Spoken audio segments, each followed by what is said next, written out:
बात कर लेता था। Oh my God. अच्छा ये बताइए, जो आपने बताया मुझे पटनी रोड के बारे में, इसके बारे में आप स्टीम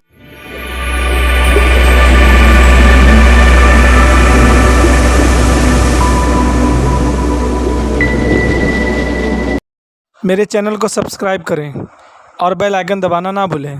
इसी तरीके के नए वीडियोस के लिए मेरे चैनल को सब्सक्राइब करें और हाँ, बेल आइकन ज़रूर दबाएं।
Hi guys, this is Ali. मैं आपका स्वागत करता हूं मेरे YouTube चैनल अली से व्लॉग में। इस तरीके से आप जानते हैं कि हम लोग अकोट से रिलेटेड सिजलिंग इश्यूज पर बात करते हैं और अकोट के टैलेंट को उभारने की बात करते हैं।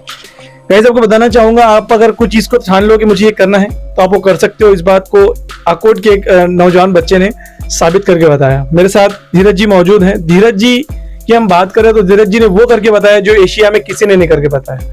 दोस्तों, ये एशिया के पहले शख्स हैं जिन्होंने जो है सबसे ज्यादा जो है साइकिल चलाकर अपना रिकॉर्ड बनाया है। आपको बताना चाहूंगा, ये कश्मीर से कन्याकुमारी इन्होंने मात्र 12 दिनों के अंदर जो है दिव्यांग होने के बावजूद, हैंडीकैप होने के बावजूद इसे पूरा किया और ये इनके लिए बहुत बड़ी बात है। हम सब के लिए बहुत बड़ी बात है, हम अकोट के लिए बहुत बड़ी बात है। ये साथ में बताना चाहूंगा, इनका नाम जो है जल्द से जल्द जो है Guinness book of world record में भी आने वाला है। इन्होंने इसके लिए सबमिट किया है। बुक ऑफ वर्ल्ड रिकॉर्ड के अंदर भी इनका नाम आने वाला है। हमारे साथ धीरज जी मौजूद है। सबसे पहले धीरज जी, आपका बहुत बहुत स्वागत है हमारे यूट्यूब चैनल में। शुक्रिया, आप आली सर यहाँ पे आए, मुझे खुशी हुआ कि आप आए। मतलब आप जब आए मुझे लगा कि कोई दूसरा कोई मिला है, फिर पता चला कि आप यूट्यूब चैनल वाले हो। अच्छा। आने के बाद मुझे भी अच्छा लगा कि चलो ठीक है आप आए हो। तो मैं बॉडी रेस्ट ही कर रहा था। अच्छा। फिर कहीं मेरा माइंड फ्रेश नहीं था कि आज किसी को मिलो करके, मैं थोड़ा रेस्ट में ही बिजी हूँ। अच्छा। फिर आप आने के बाद मुझे नहीं कहते नहीं आया। अच्छा, कितने दिनों से आप आए हुए यहाँ पे? मैं थोड़ा 21 तारीख को आया हूँ यहाँ पर। अच्छा, मतलब तब से रेस्ट ही कर रहे हैं? हाँ, 2-3 दिन हुए। 2-3 दिन से मेरा मतलब थोड़ा रेस्ट चल रहा है, पर उसमें भी प्रोग्राम चल रहे हैं हमारे। अच्छा। मतलब कोई बुला रहा है तो नहीं बोलते नहीं आता है तो नहीं बोलना मतलब गुस्सा आना है लोगों को। नहीं, सही बात है। मगर आपका रेस्ट भी बहुत ज्यादा प्लानिंग कर रहे थे। मेरे साथ दोस्त है मेरे, एक लकी इंगड़े करके और विजय शिंदे सर करके। विजय शिंदे सर लोकमत में पत्रकार है और लकी इंगड़े सर वो भी एक पत्रकार है और अभी वो पत्रकारी करते नहीं है ज्यादा। अच्छा। तो हम सब 3 लोग मिलके, हमारा एक ड्रीम था मेरा, वो जो ड्रीम मेरा ड्रीम था वो ड्रीम पे वो काम करते थे। मतलब उनका भी एक ड्रीम बन गया था। अच्छा। हम सब लोग साथ में काम करते थे। अच्छा। और मुझे मतलब जो कुछ चाहिए, मतलब कुछ कम पड़ता था, वो लोग मुझे अरेंज कर देते थे। अच्छा, ये मुझे बताइए, अभी साइकिलिंग बोलने के बाद में मतलब आपने इंस्पिरेशन कहाँ से लिया? आपने कैसे सोचा कि ये करना है और कब से कर रहे हैं आप? मैं कम से कम अभी एक्सीडेंट होने के बाद 2014 में एक्सीडेंट हुआ था। उसके बाद मैंने माउंटेनियरिंग भी किया है। माउंटेनियरिंग का तो आपको बताऊंगा सबसे पहले।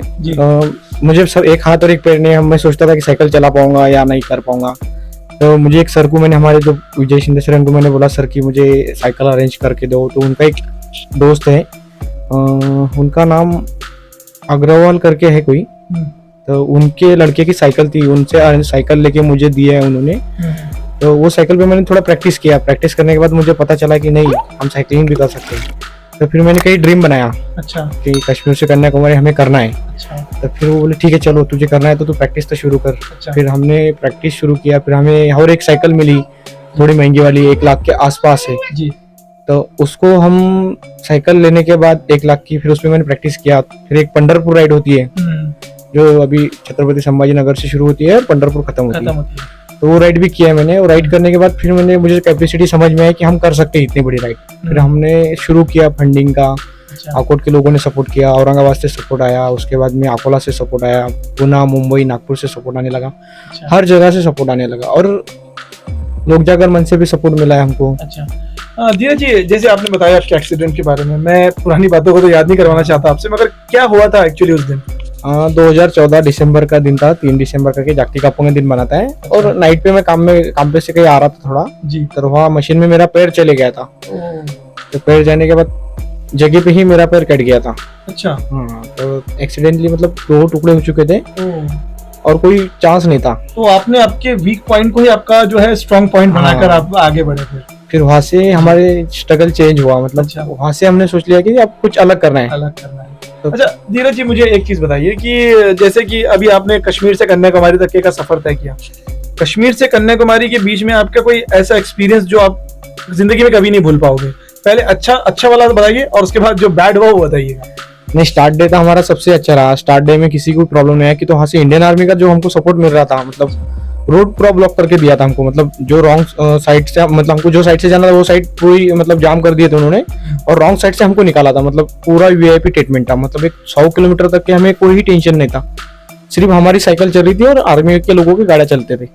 मतलब ना ट्रक ना कोई और एम्बुलेंस, बाकी कोई चीज नहीं चलती थी हमारे अलावा। मतलब वो सबसे हमको बेस्ट लगा। मतलब इतना बड़ा हम अपनी कंट्री छोड़, मतलब महाराष्ट्र छोड़ के उधर आए। अच्छा, और इतना सपोर्ट मिल रहा है। मतलब बहुत ज्यादा प्राउड फील हो रहा हाँ, था। मतलब एक टेंशन नहीं था कि तो श्रीनगर से आना, मतलब वहाँ ट्रक वाले बीच में आते हैं, बराबर वो गाड़ियां उनकी चलती है अलग तरह से। मतलब वहाँ के ड्राइवर बहुत हेवी होते हैं। अच्छा अच्छा, वो एक मिनट को ओवरटेक करके चलते तो हैं। उसमें कहीं एक्सीडेंट का डर रहता है। पर वो इंडियन आर्मी का जो सपोर्ट मिला हमको, वहां से हमको थोड़ा बेस्ट लगा। मतलब हम बहुत जल्दी निकल चुके थे वहां से। अच्छा, ये चीज तो हुई। अभी आपने ये जो ट्रैक पूरा किया, ये जो आपने रिकॉर्ड किया है, इस रिकॉर्ड के बारे में बताइए। किसने स्पॉन्सर किया था, किस तरीके से हुआ था, कितनी टीम में आपके लोग थे?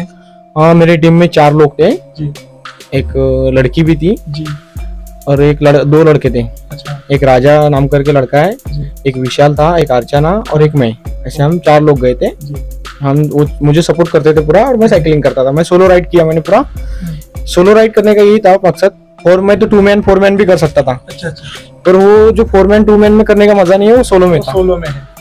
कि तो अच्छा अच्छा धीरज जी, मुझे बताइए, कम्युनिकेशन का प्रॉब्लम आता है। हम महाराष्ट्र से है, आप साउथ हुए होंगे, आप हरियाणा गए होंगे, आपने पंजाब किया होगा, बहुत सारी मतलब स्टेट्स हैं। वहाँ पर कम्युनिकेशन का जो प्रॉब्लम आता है, लैंग्वेज का प्रॉब्लम आता है, उसको कैसे आप हैंडल करते हैं? उनको हम कभी कभी मतलब हिंदी में तो समझ जाता था, पर कुछ कुछ जगह इंग्लिश में भी बात करना पड़ता था। मतलब हमारी टीम में 2-3 जनों को इंग्लिश कंपलसरी आती थी, तो सबसे ज्यादा तो हमको इंग्लिश में ही बात करना पड़ा। मतलब हमारी हिंदी भाषा भी बहुत कम लोगों को समझ में आती है। हालांकि अपनी पूरे इंडिया की भाषा मातृभाषा हाँ, हिंदी है, मगर वहाँ पे कहीं ना कहीं रीजनल थोड़ा सा हाँ। प्रॉब्लम आ जाता है। अच्छा मुझे बताइए, अगर एक आम इंसान को, एक आम बच्चे को जो आप मेरा वीडियो देख रहा है, उनको अगर आपके जैसा ये चीज करना है तो उसे क्या करना होगा स्टार्टिंग में? नहीं, ये इतनी चीज कोई इजीली मिलने वाली नहीं है। कि तो मैं जो कर रहा हूँ इसे 8 से 9 साल हो रहे हैं। अच्छा, मतलब आज कोई बोलता है कि मैं कल कश्मीर से कन्याकुमारी करेगा, तो इम्पॉसिबल। क्योंकि तो आपको उस पर स्टडी करना पड़ेगा, प्रैक्टिस करना पड़ेगा, लोग जोड़ना पड़ेगा, उसका प्लानिंग खड़ा करना पड़ेगा। आपको उसमें जो वेल्युएशन आने वाले वो पता होना चाहिए। मुझे तो सबसे पहले उसका वेल्युएशन का ही पता नहीं था। मैं तो उसको प्लेन रूट समझ के ही कश्मीर से कन्याकुमारी करने वाला था, पर कश्मीर से कन्याकुमारी प्लेन रूट नहीं है। ओह, उसमें वेल्युएशन है। श्रीनगर में सबसे जुना रूट है पटनी टॉप करके। पटनी टॉप 26 किलोमीटर का है। एक बार उसको तुम चढ़ना शुरू कर दो ना, तो पसीना निकाल लेता है पूरा। Oh my God.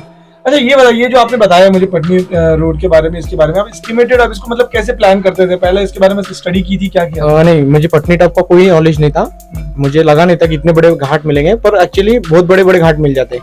Oh, road में एक जैसा रूट नहीं था। और उसमें सबसे ज्यादा हमें महाराष्ट्र में धूप का, चलो इतना यहाँ की धूप अपन एडजस्ट कर सकते हैं, पर आप जैसे हैदराबाद जाओगे, केरल, तमिलनाडु जैसा जाओगे, वहाँ आपको धूप का बहुत सबसे ज्यादा परिणाम मिलेगा। अच्छा, क्योंकि झाड़ कटे हैं। ओहो, जहाँ रास्ते आपने- में आपको मतलब हरियाली या फिर छाव जैसी कुछ नहीं, मिलेगा? नहीं, नहीं। नहीं साया नहीं मिल पाता है। जैसा अभी अपना अकोला रोड पे जितने झाड़ थे वो कट गए, कब गए, हाँ उस ये तरीके कहीं ना कहीं आपको कमी करेगा। ओह, मतलब आप जितनी छाव ढूंढोगे उतनी छाव कम छाव मिलेगी। मिलने वाले नहीं। अच्छा एक दिन में ये बताइए कितने किलोमीटर आप राइड करते थे? हम 350-300 के आसपास करते थे, कभी कभी 400 कर लेना पड़ता था, क्योंकि घाट में हम जब जल्दी नहीं निकलते थे, क्योंकि घाट में जहाँ आपको 1 घंटे में 10-20 किलोमीटर जाना है, वहाँ आप 2 किलोमीटर 3 किलोमीटर जा रहे हो, ओह, तो वो 19 किलोमीटर का डिस्टेंस कवर करने के लिए कभी कभी तो डे नाइट चलना पड़ता था। डे नाइट चलना पड़ता था। अच्छा राइड में जो नाइट में आप स्टे करते थे तो मतलब कैंपेनिंग करके करते थे, कैसे करते नहीं, हमको इंडियन ऑयल वालों का जो स्पॉन्सरशिप था इनको रेस हाँ, अक्रॉस हाँ, इंडिया को, तो हम वहाँ इंडियन ऑयल की जहाँ भी पेट्रोल पंप मिलते थे वहाँ स्टे कर वहाँ पे लेते stay थे, तो वहाँ सेफ्टी रहती थी, कैमरे लगे रहते थे, अच्छा अच्छा। बाथरूम का कोई टेंशन नहीं रहता था। कभी ऐसा हुआ नहीं कि मतलब आपको कहीं और जगह से स्टे करना पड़ा, जंगल वगैरह में कहीं पे? नहीं, हमने एक बार स्टे किया, हमने किया है अपने इसके पास में टोल नाका होता है, हाँ हाँ। वहाँ गया, हम जहाँ सेफ्टी मिलती थी वहाँ हम अच्छा stay मतलब करते जहाँ पे क्राउड रहता है वहीं पर ही। हाँ, जी, जी। अच्छा ऐसा अब ये तो है अपने जो है गुड एक्सपीरियंस, ऐसा होता है नॉर्मली, हो सकता है आपके साथ ना हुआ है, कोई बैड एक्सपीरियंस आपके साथ ऐसा हुआ है कुछ ऐसा? नहीं, हमें रोड में भी थोड़ा प्रॉब्लम गया कि जो बाइकर होते हैं आप बीच में आके त्रास देते थे, मतलब आप रुको, हमसे खाना गिना खा के जाओ, अच्छा मतलब फिर एक गाड़ी मिले थे हमें कि जो हमारी टीम की नहीं थी, मतलब मार्शल गाड़ी थी, वो जो नहीं थी हमारे साथ, पर वो बीच में आके वीडियोग्राफी करती थी, हम ऐसा साइड पे डालेंगे वैसा डालेंगे, अच्छा हम बोलते थे कोई प्रॉब्लम नहीं, आप डालो, हमको क्या पड़ेगा, सिर्फ प्लांट ही गिरेंगी, उसके बाद ऊपर कुछ ही नहीं गिरेगा। सही है सही है, हम सही उनको उतना हैंडल कर लेते थे, हमें पता था है। हाँ, कुछ ही होने वाला नहीं है, जो भी होगा आगे देखे जाएगा। देखा जाएगा। अच्छा एक आखिरी सवाल रहेगा धीरज जी आपसे मेरा, मुझे बताइए इतना लंबा सफर आपने तय किया है, आपका आगे का टारगेट क्या है? मेरा अभी तो सबसे पहले चल रहा है, अभी हम पैरा ओलंपिक के लिए ट्राई करने वाले हैं, अच्छा कि तो अभी पैरा ओलंपिक के शुरू होने वाले गेम, तो हम हाँ। सोच रहे हैं कि अपनी जितनी कैपेसिटी है उतना हम पैरा ओलंपिक के लिए लगा सकते हैं, बराबर। और कहीं ना कहीं एक मेडल मिल सकता है, तो मैं कोशिश करूंगा अभी पैरा ओलंपिक के सबसे ज्यादा, अभी बहुत से राइड मिले मुझे, मैं राइड पे थोड़ा करूंगा ही फोकस, हाँ। पर मुझे पैरा ओलंपिक का सबसे जो मेरा ड्रीम है मैं उस पर अभी फोकस करने वाला हूँ। 12 दिन में आपने इंडिया से मतलब जम्मू कश्मीर से कन्याकुमारी कवर किया है, Guinness book of world record में नाम डालने का इरादा है? हाँ, ये जाने वाला है सर, अभी तो ऊका बुक के लिए तो जाने वाला है, जी। ऊका से आने के बाद ही गिनीज बुक को जाएंगे। गिनीज बुक के लिए जाएंगे। ऊका का परमिशन मिलना जरूरी रहता है, बराबर। ऊका का मिलने के बाद ही वो गिनीज बुक वाले लेते हैं। अच्छा एक छोटा सा सवाल है आपका, आपकी फैमिली में कितने लोग हैं? हम 5 लोग हैं, अच्छा मेरी माँ है, मेरा भाई बहन और मेरे पापा। अच्छा, आप सबका सपोर्ट रहता है आपको सब? हाँ, सब फैमिली का सपोर्ट मिलता है, इसलिए होता है, नहीं तो कौन किसी को। आप मिडिल क्लास से बिलोंग करने के बाद में भी इतने खुश हो और इस तरीके की चीजें आपके साथ दिव्यांग हो गए हो, फिर भी आप अच्छे हो, मतलब आप किसी के लिए मोटिवेशन बने हो, क्या कहोगे इसके बारे में?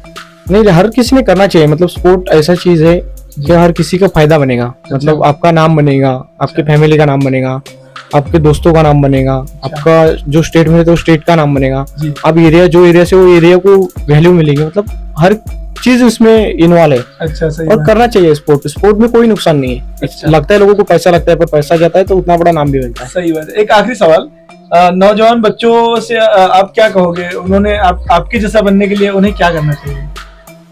अगर हर किसी को कोई करना जी। है तो सबसे पहले उसका टारगेट बनाना पड़ेगा उसको। खाब तो फ्री में मिल जाते हैं, खाब दिखना चाहिए, सही है, उसको तो पैसे लगते नहीं है किसी उसको को, पूरा करने के लिए टारगेट बनाना। पर उसको आपको कुछ ही ना कुछ बनाने के लिए, मतलब आपका पहले एक टारगेट चाहिए कि नहीं मुझे ये करना है, और उसको कैसा करना है और कैसा नहीं वो खुद को पता होना चाहिए। ओह, जब आप कुछ टारगेट बना के मन में रखते हो और हाँ। उस पर काम करते हो तो 100% हो जाएगा। अच्छा मॉनिटरिंग आपने की है, आप बता रहे हो मॉनिटरिंग की है, आउट ऑफ कंट्री की है? नहीं, आउट ऑफ कंट्री? हाँ सॉरी, मैंने माउंटेनियरिंग की है, मैंने रशिया किया है, सबसे पहले मैंने माउंट किलिमंजारो किया है साउथ अफ्रीका में। अच्छा जो माउंटेन है माउंट किलिमंजारो करके मैंने 26 जनवरी 2019 को सबमिट किया है, वो सबमिट करने वाला फर्स्ट इंडियन हूँ। ओहो और उसके बाद में उसके बैक टू बैक मैंने माउंट एल्ब्रूस किया है जो रशिया में होता है, ओहो उसको भी मैंने -30 डिग्री में 15 अगस्त को सबमिट किया 2019 में। ओहो। अच्छा हम बात कर रहे थे, बता रहे थे कि छत्रपति शिवाजी महाराज की गढ़ को भी हाँ। आपने कौन से कोई एक दो फेमस गढ़ के नाम बताइए। जो छत्रपति शिवाजी महाराज की गढ़ किले थे, सबसे पहले सराव मैंने वहां से शुरू किया है। अच्छा। पहले महाराष्ट्र का हाईएस्ट पीक करसुबे किया है। करसोभाई किया आपने? हाँ। भाई साहब देख सकते हैं, करसोभाई का नाम सुनते मेरे को थरथराहट शुरू हो जाती है, और इन्होंने करसोभाई किया है, ये बहुत बड़ी बात है। मैं भी एक व्लॉगर हूँ, मेरा भी इच्छा है मैं करसोभाई जाऊँ। आप स्क्रीन पर देख पा रहे होंगे इस समय करसोभाई का किस तरीके का ट्रैक है, और सर बता रहे कि मैंने करसोभाई किया। जी जी करसुबे किया मैंने 1-2 बार। उसके बाद में महाराष्ट्र के जो छत्रपति शिवाजी महाराज है जी, उनके गढ़ किले किया है, मतलब मैंने सिंहगढ़ किया है, राजगढ़ तोरना किया है, ओह। उसके बाद में लिंगाना करके कारागृह वो किया है, अच्छा वो थाने में एक वज्र सुड़का करके किया है, अच्छा। उसके बाद में राजगढ़ पर किया है, और उसके बाद में तुंगा तिकोना और पावनखिंड ट्रैक किया है मैंने। पावनखिंड भी किए? हाँ, जो पावनखिंड बहुत बड़ा ट्रैक है वो बहुत बड़ा ट्रैक है जी, बिल्कुल। और विशालगढ़ भी जाके आया वो। विशालगढ़ भी गए थे आप? हाँ, सबसे बड़ा मतलब वो कोल्हापुर का सबसे बड़ा ट्रैक होता है। सबसे बड़ा ट्रैक होता है, सही तो बात है। वो भी किया है हमने बरसात में। अच्छा, और मतलब मानसून में किया है वो? हाँ, मानसून में किया है। बाप रे। और वो सबसे बेस्ट है, मैं तो बोलता हूँ बहुत से लोगों को जाना चाहिए। नहीं, विशालगढ़ जाने जैसी जगह है, करना चाहिए। और मानसून में उसका एक अलग लेवल का एडवेंचर होता है। तो ये सब कुछ है मतलब आपकी लाइफ में, आप जिस तरीके का आपका जर्नी गुजरा है उससे मैं बहुत ज्यादा इंस्पायर हुआ हूँ। आपका भी समय जा रहा है क्योंकि आपको भी नेक्स्ट जो है कार्यक्रम के लिए जाना है। अभी लोक जागर मंच की ओर से आपको इनवाइट किया गया है, उसके लिए आपको बहुत बहुत शुक्रिया। और आपका इतना वक्त देने के लिए आपका बहुत बहुत शुक्रिया। आपके नई जर्नी के लिए बहुत बहुत शुभकामनाएं। आप आए यहाँ पे, हमें खुशी हुई। और यहाँ आने के बाद मुझे नहीं कही थी, नहीं आया किसी को। नहीं, सही बात है, सही बात है। आपने मुझे इतनी थोड़ा- इज्जत दी, इसके लिए बहुत बहुत थैंक यू। मैं रेस्ट कर रहा था, आप आए। चलो, मैंने बोला आप आए तो आप भेजते नहीं है, चलो मिल लेते। चलो, शुक्रिया, आप आए। तो ये थे धीरज सर जो अपनी जर्नी बता रहे थे। देखिए, एक बात समझ लीजिए दोस्तों कि आप अगर कुछ ठान लेना तो आप कुछ भी कर सकते हो। जरूरत है आपके उस चीज को ठान लेने की, उस टारगेट को पूरा करने की, और उस टारगेट के सपने देखने की, और उसके लिए डेडिकेशन और अपना पैशन रखने की। तो ये थे हमारे धीरज सर, जिन्होंने सिर्फ इंडिया का नहीं, अकोट का नहीं, बल्कि ये महाराष्ट्र का नहीं, बल्कि इंडिया का भी सर ऊंचा किया है। तो इस तरीके के और भी हम हीरो को हमारे अकोट में ढूंढेंगे और आपके सामने लाएंगे। अगर आपको वीडियो पसंद आए तो इसे लाइक करें, शेयर करें, कमेंट करें, मेरे चैनल को सब्सक्राइब करना ना भूलें। तो चलिए, मिलते हैं कोई नई जगह पर, कोई खास जगह पर, कुछ नया, कुछ अलग, कुछ हटके एक्सप्लोर करने के लिए। तब तक अपना ख्याल रखें, अपनों का ख्याल रखें।